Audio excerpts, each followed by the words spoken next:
جی السلام علیکم۔ آپ کو پتہ ہے کہ امانت اور دیانت پر ہم لوگ جو ہیں وہ پڑھ رہے تھے۔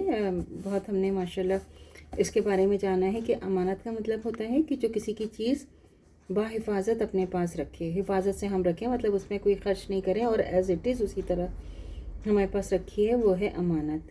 اور جب ہم اس کو اسی طرح ایز اٹ از واپس کریں گے، بغیر کوئی برا خیال دل میں لائے، کوئی چیز نکالے بغیر، خرچ کے بغیر، تو وہ ہوتی ہے دیانت۔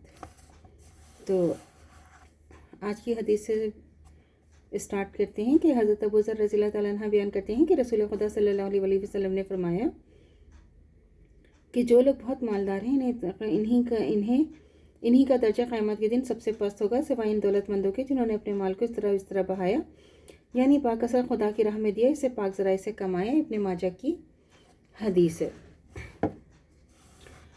حضرت ابو ہریرہ رضی اللہ تعالیٰ عنہ بیان کرتے ہیں کہ رسول خدا صلی اللہ علیہ وسلم نے فرمایا کہ لوگوں پر ایسا زمانہ آئے گا کہ آدمی پرواہ نہیں کرے گا کہ اس نے کس ذریعے سے مال حاصل کیا ہے، آیا حلال کے ذریعے یا حرام کے ذریعے۔ صحیح بخاری کی حدیث ہے۔ اس کی کیا ہے کہ بظاہر یہ خبر ہے کہ ایسا زمانہ آئے گا جب لوگ اپنی کمائی کے معاملے میں حرام اور حلال کا فرق بھول جائیں گے، مگر در حقیقت اس زمانے میں مذمت ہے کہ جب معاشرے میں حرام حلال کا فرق مٹ جاتا ہے اور لوگوں کو مد نظر صرف دولت حاصل کرنا ہو جاتا ہے، چاہے وہ کیسے ہی بری طریقے سے حاصل کیوں نہ ہو، تو پھر معاشرے میں ان گنت برائیاں جنم لیتی ہیں۔ پر ناپاک ذرائع سے حاصل کی ہوئی دولت سچی خوشی، حقیقی سکون دینے سے تو قاصر رہتی ہے، مگر اس کے باعث عیاشیاں، بدماشیاں خوب پھیلتی پھولتی ہیں، اور اسی زر کے باعث بھائی بھائی کا دشمن، خون کے رشتے ایک دوسرے کے خون کے پیاسے ہو جاتے ہیں۔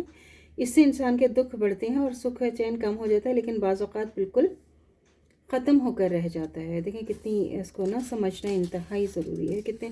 دیکھیں بعض لوگ رشوت خوری اور اس میں اتنے زیادہ چلے جاتے ہیں حرام کی کمائی میں کہ ان کو اس میں فرق ہی نہیں لگتا۔ وہ سمجھتے ہیں کہ نہیں، یہ ہمارا اپنا حق سمجھ کے لیتے ہیں، تو اس کا انتہائی گناہ ہے، یہ بتایا گیا۔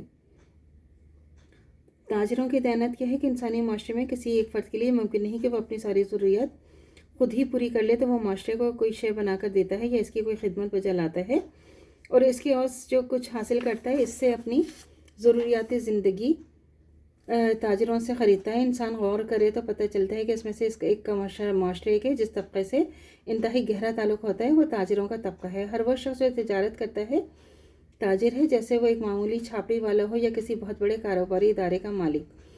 زندہ رہنے کے لیے غذا حاصل کرنی ہو یا تن ڈھانکنے کے لیے کپڑا، علم حاصل کرنے کے لیے کتابیں درکار ہوں، یا بیمار ہونے کی صورت میں دوائیاں، سر چھپانے کے لیے گھر بنانا ہو، زندگی گزارنے کے لیے ناگزیر ساز و سامان حاصل کرنا ہو، قدم قدم پر ہمارا تاجروں سے تعلق قائم ہوتا ہے۔ حقیقت یہ ہے کہ تجارت کرنے والوں کا عوام کی زندگی میں اتنا عمل دخل ہوتا ہے کہ جب وہ چاہیں ان کی زندگی اجیرن کر کے رکھ دیں۔